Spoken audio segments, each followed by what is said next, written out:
নয়াদিগন্ত পরিচয় গোপন করে এক আওয়ামী লীগ নেতার কাছ থেকে সারা দেশে ব্যাপক নাশকতার পরিকল্পনার তথ্য ফাঁস করেছে। তারা একটা অনুসন্ধানী প্রতিবেদন প্রকাশ করেছে। আমরা সেই প্রতিবেদনটা আগে দেখে নেই। কী ধরনের নাশকতার পরিকল্পনা আওয়ামী লীগ করেছে এবং 15ই আগস্টকে ঘিরে তাদের আরও যে পরিকল্পনাগুলো রয়েছে, বিভিন্ন সূত্রে আমরা যে তথ্যগুলো পেয়েছি সেগুলো মিলিয়ে আমরা বোঝার চেষ্টা করব আগামী দিনে কী ধরনের সহিংসতা এবং নাশকতার পরিকল্পনা এবং ক্ষমতা দখলের ষড়যন্ত্র আওয়ামী লীগ এই মুহূর্তে করছে এবং এদের পেছনে কারা কাজ করছে এবং মাঠ পর্যায়ে কারা এক্সিকিউট করার দায়িত্ব পেয়েছে। এই বিষয়গুলো আমাদের জানা থাকা দরকার, কারণ যে গণঅভ্যুত্থানের মধ্য দিয়ে আমরা স্বৈরাচার হাসিনা সরকারকে বিদায় করেছি সেটা আমাদেরকে রক্ষা করতে হবে। ছাত্র জনতার অভ্যুত্থানের মধ্য দিয়ে স্বৈরাচার শেখ হাসিনার পতনের প্রতিশোধ নিতে তারা সারা দেশে ব্যাপক ধ্বংসযজ্ঞ চালানোর পরিকল্পনা করেছে। একই সাথে আবারও রাষ্ট্র ক্ষমতা দখলের ষড়যন্ত্র করেছে তারা। আমরা একটু নয়াদিগন্তের অনুসন্ধানী প্রতিবেদনটা দেখে নেই। বিদেশে থাকা 5 নেতার নির্দেশে দেশকে অস্থিতিশীল করার পরিকল্পনা আওয়ামী লীগের। অস্থিতিশীল করতে হাজার কোটি টাকার পরিকল্পনা, হাতিয়ার বানাতে চায় সংখ্যালঘুদের। সংখ্যালঘুদের বাড়ি উপাসনালয়ে হামলার নির্দেশ। রাজধানীসহ সারা দেশ উত্তপ্ত করতে সদ্য ক্ষমতাচ্যুত শেখ হাসিনার নেতৃত্বাধীন আওয়ামী লীগ 5 নেতার তত্ত্বাবধানে হাজার কোটি টাকার প্রজেক্ট নিয়েছে দলটি। প্রকল্প বাস্তবায়নের দায়িত্ব পাওয়া 5 নেতা হলেন সজীব ওয়াজেদ জয়, সালমান এফ রহমান, হাসান মাহমুদ, বাহাউদ্দিন নাসিম ও মাহবুবুল আলম হানিফ। আওয়ামী লীগের এ পরিকল্পনার অংশ হিসেবে প্রধান টার্গেট করা হয়েছে সংখ্যালঘু সম্প্রদায়কে। গোপনীয়তা রক্ষা করে ছদ্ম পরিচয়ে কেন্দ্রীয় ছাত্রলীগের উপধর্ম বিষয়ক সম্পাদক আমির হামজার সাথে কথা বলে জানা যায়, সারা দেশে সংখ্যালঘুদের বাড়িঘরে গোপনীয়তা রক্ষা করে হামলার নির্দেশ আছে বিদেশে পলাতক নেতাদের কাছ থেকে। আশ্বাসও আসছে বড় পুরস্কারের। ছাত্রলীগের ওই নেতা আরও জানান, আওয়ামী লীগ যেহেতু এখন মাঠে নামার কোনো ইস্যু ও সাহস পাচ্ছে না, সেহেতু সংখ্যালঘুদের ওপর হামলা চালিয়ে ইস্যু তৈরি করার চেষ্টা চলছে। এজন্য ব্যবহার করা হচ্ছে পদ পদবিবিহীন ছাত্রলীগ ও যুবলীগের তরুণ কর্মীদের। পুরাতন বিভিন্ন সময়ের বড় সমাগমের সাথে আওয়ামী লীগের স্লোগান জুড়ে দিয়ে চালানো হচ্ছে ভার্চুয়াল গুজব। এর জন্য খরচ করা হচ্ছে মোটা অঙ্কের অর্থ।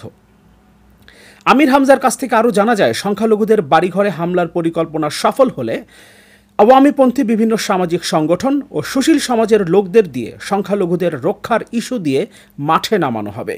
সেখানে আস্তে আস্তে যোগ দিবে পরিচয়হীন আওয়ামী লীগের কর্মী সমর্থকরা। সমাগম কন্টিনিউ করতে পারলে পরিস্থিতি পর্যবেক্ষণ করে আস্তে আস্তে সারা দেশে নেতাকর্মীদের মাঠে নামানোর পরিকল্পনা রয়েছে দলটির। রাজধানীর কাটাবন এলাকায় ভিন্ন পরিচয়ে স্বেচ্ছাসেবক লীগের আরেক নেতার কাছ থেকে জানা যায়, সংখ্যালঘুদের বৈষম্য বিরোধী ছাত্র সমাজ ও বিএনপি জামাতের বিরুদ্ধে দাঁড় করাতে কাজ করছেন ছাত্রলীগের সাবেক ভারপ্রাপ্ত সভাপতি ও যুবলীগের প্রচার সম্পাদক জয়দেব নন্দী। এ কাজের জন্য সংখ্যালঘু ও সুশীল সমাজের কিছু ব্যক্তির কাছে টাকা পৌঁছে দিতে জয়দেব নন্দীকে অর্থ দিচ্ছেন স্বেচ্ছাসেবক লীগের সাবেক ভারপ্রাপ্ত সভাপতি মোহাম্মদ আব্দুর রাজ্জাক। আব্দুর রাজ্জাক 2012 সালে চট্টগ্রামের বদ্দারহাট নির্মাণাধীন ফ্লাইওভারের গার্ডার ধসে 13 জন নিহতের ঘটনায় প্রধান অভিযুক্ত। তথ্যদাতা এ নেতা আব্দুর রাজ্জাকের অনুসারী। আওয়ামী লীগের এ পরিকল্পনার অংশ হিসেবে গত শুক্রবার ও শনিবার রাজধানীর শাহবাগে সংখ্যালঘুদের নিরাপত্তার দাবিতে বাংলাদেশ পরিবেশ আন্দোলনের সহসভাপতি স্থপতি ইকবাল হাবিবের নেতৃত্বে একটি গ্রুপ শাহবাগে জড়ো হয়। একটি বিশ্বস্ত সূত্র বলছে, স্থপতি ইকবাল হাবিব আগামী ঢাকা দক্ষিণ সিটি কর্পোরেশন নির্বাচনে আওয়ামী লীগের প্রার্থী হিসেবে নির্ধারিত ছিলেন। এমনকি সারা দেশে সহিংসতা করতে যে হাজার কোটি টাকার পরিকল্পনা করা হয়েছে তার অর্ধেকটাই বরাদ্দ পেয়েছে বাপা। নাম প্রকাশে অনিচ্ছুক বাপার এক কর্মকর্তা নয়াদিগন্তকে বলেন, চলমান বৈষম্য বিরোধী ছাত্র আন্দোলনে যখন গণহত্যা চলেছে তখন বাপা ও বাপার কোনো কর্মকর্তা এ বিষয়ে কথা বলেননি। অতীতেও কোনো গুম খুন ও নির্যাতন নিয়ে বাপা কথা বলেনি, এটা বাপার কাজও না। এবারই প্রথম বাপাকে এসব নিয়ে কথা বলতে দেখা যাচ্ছে। ওই কর্মকর্তা আরও জানান, মোটা অঙ্কের অর্থনৈতিক সুবিধা দিয়ে ইকবাল হাবিব এ কর্মকাণ্ডের ব্যাপারে অনেক কর্মকর্তাকে সম্পৃক্ত করেছেন।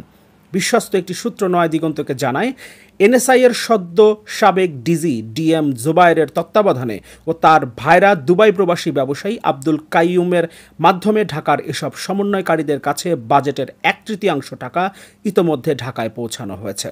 কিছু টাকা গত 2-3 দিনের মধ্যেই সালমান এফ রহমানের এপিএস শফিকুল ইসলামের মাধ্যমে স্থপতি ইকবাল হাবিবের কাছে পৌঁছায় বলে সূত্রটি নিশ্চিত করেছে।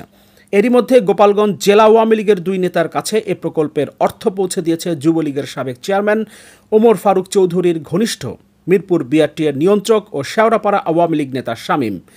6 আগস্টের পর থেকে গোপালগঞ্জে অবস্থান করছে শামীম। এ টাকার সংস্থান করেছে ছাত্রলীগের সাবেক সভাপতি ও গাইবান্ধা 5 আসনের সাবেক সংসদ সদস্য মাহমুদ হাসান রিপন।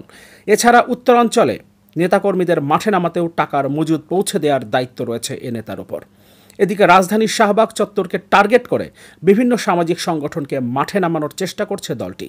এসব সামাজিক সংগঠনকে জনবল দেওয়ার দায়িত্ব দেওয়া হয়েছে ঢাকা মহানগর দক্ষিণ যুবলীগের সাবেক সভাপতি ইসমাইল চৌধুরী সম্রাটের ওপর। সম্রাট অর্থের বিনিময়ে রাজধানী ও আশপাশ এলাকা থেকে অপেক্ষাকৃত কম পরিচিত ছাত্রলীগ, যুবলীগ, স্বেচ্ছাসেবক লীগ ও আওয়ামী লীগের কর্মীদের এনে এসব কর্মসূচিতে দাঁড় করাচ্ছেন। অনেক বড় ধরনের একটা পরিকল্পনা নিয়ে আওয়ামী লীগ আগাচ্ছে। সারা দেশে ব্যাপক নাশকতা তারা করতে চাইছে এবং সংখ্যালঘুদের তারা টার্গেট করেছে। ইতোমধ্যেই গত শুক্র এবং শনিবার আমরা দেখেছি শাহবাগে ব্যাপক সমাগম হয়েছিল।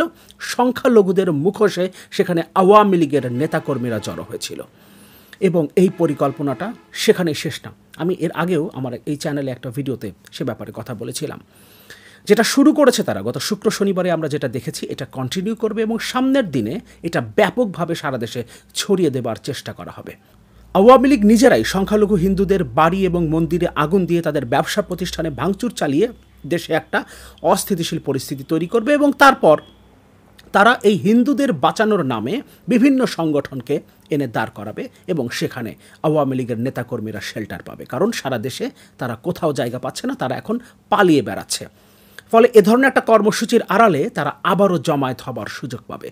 এর পাশাপাশি 15ই আগস্টকে কেন্দ্র করে বড় ধরনের নাশকতা এবং সেখান থেকে সরকার উৎখাত, অর্থাৎ অন্তর্বর্তীকালীন যে সরকার গঠিত হয়েছে সেই সরকারকে উৎখাত করে আবারও ক্ষমতা দখলের একটা চেষ্টা তাদের মধ্যে আছে।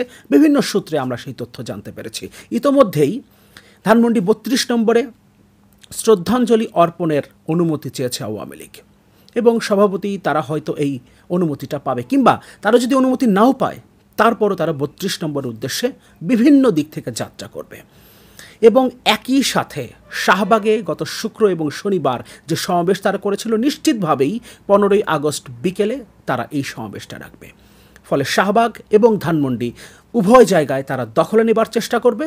পাশাপাশি বিভিন্ন সংগঠন, লেজুর ভিত্তিক যে সমস্ত সংগঠন আছে, বিভিন্ন সামাজিক সাংস্কৃতিক সংগঠন আওয়ামী লীগের, তাদেরকেও তারা একই দিনে মাঠে নামানোর চেষ্টা করবে। সব কিছু মিলিয়ে দেশকে অস্থিতিশীল করে তারা আবারও ক্ষমতা দখলের একটা চেষ্টা করছে।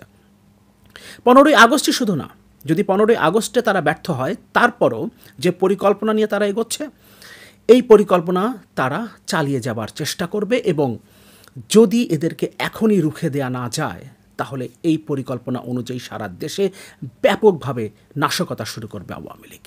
আওয়ামী লীগ কী ধরনের নাশকতা করতে পারে সে ব্যাপারে আমাদের ধারণা আছে। ক্ষমতার জন্য তারা যাচ্ছে তাই করতে পারে, যা ইচ্ছা করতে পারে। সর্বশেষ আমরা দেখেছি শেখ হাসিনার রিজাইন করার কিছুক্ষণ আগেও নির্দেশ দিয়েছিলেন নির্বিচারে গুলি করে মানুষ হত্যা করতে, কিন্তু তারপরও তিনি ক্ষমতায় থাকতে চেয়েছিলেন। সুতরাং আওয়ামী লীগ আবারও ক্ষমতা দখল করতে যে কোনো ধরনের নাশকতা এদেশে চালাতে পারে। সরকারের প্রতি আহ্বান, এখনই তারা যেন এই ব্যাপারে ব্যবস্থা নেন। নয়া দিগন্ত যে রিপোর্টটা করেছে এখানে অনেকগুলো নাম উঠে এসেছে। কারা কারা মাঠের দায়িত্বে আছেন, কারা কারা পরিকল্পনা করছেন, কারা অর্থ দিচ্ছেন, সেই অর্থ কারা পৌঁছে দিচ্ছেন এবং তারা এই মুহূর্তে কোথায় অবস্থান করছেন, প্রত্যেকটা তথ্য নাম ধরে ধরে নয়া দিগন্ত এখানে উল্লেখ করেছে। ফলে সরকারের কাছে আহ্বান থাকবে, এই রিপোর্ট অনুযায়ী যাদের নাম এখানে উঠে এসেছে এবং যে পরিকল্পনার স্পটগুলো এখানে উঠে এসেছে সেই জায়গাগুলোতে তারা যেন ব্যবস্থা নেন এবং এই ব্যক্তিদেরকে, আওয়ামী লীগের এই ক্যাডারদেরকে যাতে এখনই আটক করার ব্যবস্থা করা হয়। পাশাপাশি ছাত্র জনতাকে তৈরি থাকতে হবে। শাহবাগে যে কোনো ধরনের বিশৃঙ্খলা তৈরি হতে পারে, 32 নম্বরে যে কোনো ধরনের বিশৃঙ্খলা তৈরি হতে পারে 15ই আগস্টে। একই সাথে সামাজিক সাংস্কৃতিক সংগঠনের নামেও আওয়ামী লীগ তাদের নেতাকর্মীদের নামিয়ে দিতে পারে রাস্তায়। ছাত্র জনতাকে এখন থেকেই প্রস্তুত থাকতে হবে। যে কোনো মূল্যে আওয়ামী লীগের এই নাশকতার পরিকল্পনা সফল হতে দেওয়া যাবে না।